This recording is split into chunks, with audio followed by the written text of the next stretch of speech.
ഇതൊരു RC കാറാണ്. ഇത് കംപ്ലൈൻ്റ് ആയിട്ടിരിക്കുകയാണ്. ഇതിൻ്റെ ഫ്രണ്ട് ബാക്ക് പോകുന്നില്ല, അതാണ് ഇതിൻ്റെ കംപ്ലൈൻറ്റ്. ലെഫ്റ്റ് റൈറ്റ് ഉണ്ട്. അത്യാവശ്യം നല്ല ക്വാളിറ്റി ഉള്ളൊരു സാധനമായിരുന്നു. അപ്പോൾ ഒന്ന് അഴിച്ച് നോക്കി കഴിഞ്ഞപ്പോഴത്തേക്കും അതിൻ്റെ ഫ്രണ്ട് ബാക്ക് പോകുന്ന മോട്ടർ കംപ്ലൈൻ്റ് ആണ്. ബാക്കി കറണ്ടൊക്കെ വരുന്നുണ്ട്. അങ്ങനെ നോക്കി കഴിഞ്ഞപ്പോൾ മോട്ടറാണ് കംപ്ലൈൻറ്റ്. അതിൻ്റെ മോട്ടർ ഒന്ന് മാറ്റി വെച്ചിട്ടുണ്ട്. ഇപ്പം ഇതിനഴിച്ച് മാറ്റി കംപ്ലൈൻറ്റ് ചെക്ക് ചെയ്തിട്ട് ഇടുന്നതാണ്. അഴിച്ച് കാണിച്ചു തരാം.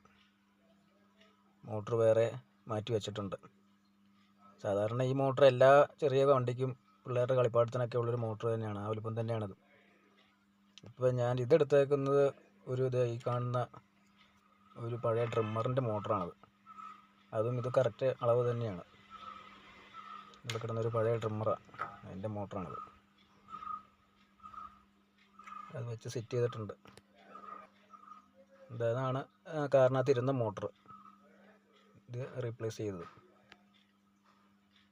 സംഭവമൊക്കെ അടിപൊളിയായിട്ട് വർക്ക് ചെയ്യുന്നുണ്ട്. ഇത് നമുക്കിത് അടച്ചിട്ട് ഒന്ന് വർക്ക് ചെയ്യിച്ച് നോക്കാം. മോട്ടർ കറങ്ങുന്നുണ്ടോ എന്ന് നോക്കട്ടെ ആദ്യം. മോട്ടർ കറങ്ങുന്നുണ്ട്. സൗണ്ട് മ്യൂട്ട് ചെയ്തൊക്കെ ഉണ്ട്, ഒച്ച കേൾക്കത്തില്ലാത്ത. ഇന്ന് അടച്ചിട്ട് നമുക്കൊന്ന് വർക്ക് ചെയ്യിച്ച് നോക്കാം. അടിപൊളി വർക്ക് ചെയ്യുന്നുണ്ട്. നല്ല സ്പീഡും ഉണ്ട്.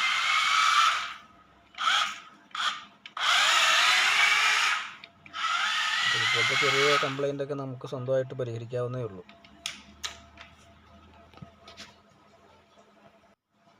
വീഡിയോ ഇഷ്ടമായാൽ എല്ലാവരും ഒന്ന് ഷെയർ ചെയ്യുക.